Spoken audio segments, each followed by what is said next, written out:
မင်္ဂလာပါရှင်ဒေါက်တာမြန်မာကျန်းမာရေး website မှာကြိုဆိုပါရစေဒီ season ကနေတစဉ်ကိုဝင်ဘတ်လိုက်တတိသားလေးကြီးထွားဖွံ့ဖြိုးလာပုံအစဉ်စဉ်နဲ့ဖေဖေမေမေတို့တည်ထားတဲ့ဆောင်းရင်ရှောင်းရံလေးတွေကိုပြပြပေးသွားမှာဖြစ်ပါရဲ့ရှင်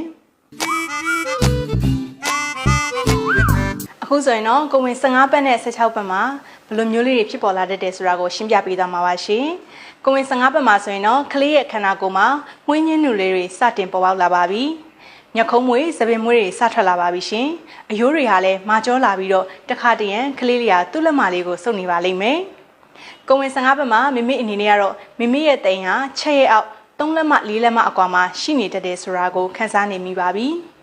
ဝမ်းချုပ်တာတွေဝမ်းပိုက်အရေပြားတွေတင်းလာတာတွေမျက်နှာတွေနီလာတာမျိုးတွေကြုံရနိုင်ပါတယ်ရှင်ကိုဝင်16ပတ်မှာဆိုရင်တော့ကလေးလေးဟာဆရာဝန်ရဲ့အကူအညီနဲ့ကလေးရဲ့နှလုံးခုန်တန်းကိုနားထောင်နိုင်ပါတယ်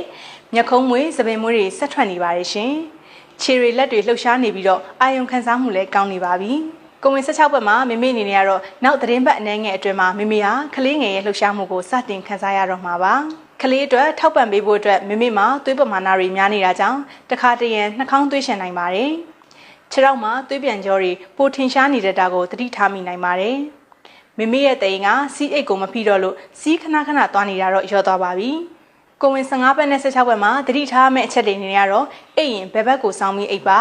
ဘယ်ဘက်စောင်းအိပ်တာသွေးလက်ပတ်မှုနှုန်းကိုပိုကောင်းစေပါတယ်ခြေထောက်နှစ်ချောင်းကြားနဲ့ကြောအနောက်မှာခွာခေါင်းအုံးတစ်လုံးစီထားအိပ်ပါဒါမှမဟုတ်ကိုဝင်ဆောင်တွေအတွက်တီးသက်ထုတ်ထားတဲ့ခွာခေါင်းအုံးတွေကိုလည်းအသုံးပြုလို့ရပါတယ်နော်ဒါ့အပြင်ကိုဝင်ဆောင်အားစေကယ်လ်ဆီယမ်အားဖြည့်စေဖောလစ်အက်ဆစ်တွေကိုလည်းနေ့စဉ်မျှဝဲဖို့မမိပါနဲ့နော်မိခင်ရဲ့ခြေထောက်ကသွေးပြန်ကြောတွေဖောင်းလာမယ်ဆိုရင်သွေးလက်ပတ်စီးဆင်းမှုကောင်းအောင်လို့လေ့ကျင့်ခန်းမှန်မှန်လုပ်ရပါမယ်သွေးပြန်ကြောဖောင်းတဲ့သူတွေဝစ်စင်ဖို့ထုတ်ထားတဲ့အသားကက်ဖောင်းမီတွေလည်းဝစ်လို့ရပါတယ်။လမ်းလျှောက်တာများသွားရင်သွေးပြန်ကြောတွေပိုဖောင်းလာတတ်တဲ့အတွက်ကြောင့်လမ်းနဲ့လျှောက်ပြီးတိုင်းခဏပြန်ထိုင်ပြီးနားပေးပါ။ထိုင်ရင်လည်းခြေထောက်ကိုခုံပုတ်တစ်ခုပေါ်တင်ထားပြီးတော့ထိုင်ရမှာဖြစ်ပါတယ်။ဒါဆိုရင်တော့ကိုဝင်15ပတ်နဲ့16ပတ်မှာဘယ်လိုမျိုးလေးဆောင်ရင်ရှောင်းရင်ရှိတာတွေကိုဖေဖေမေမေတို့သိသွားမယ်လို့မျှော်လင့်ပါတယ်ရှင်။ကြည့်ရှုပေးတဲ့အတွက်ကျေးဇူးအများကြီးတင်ပါတယ်။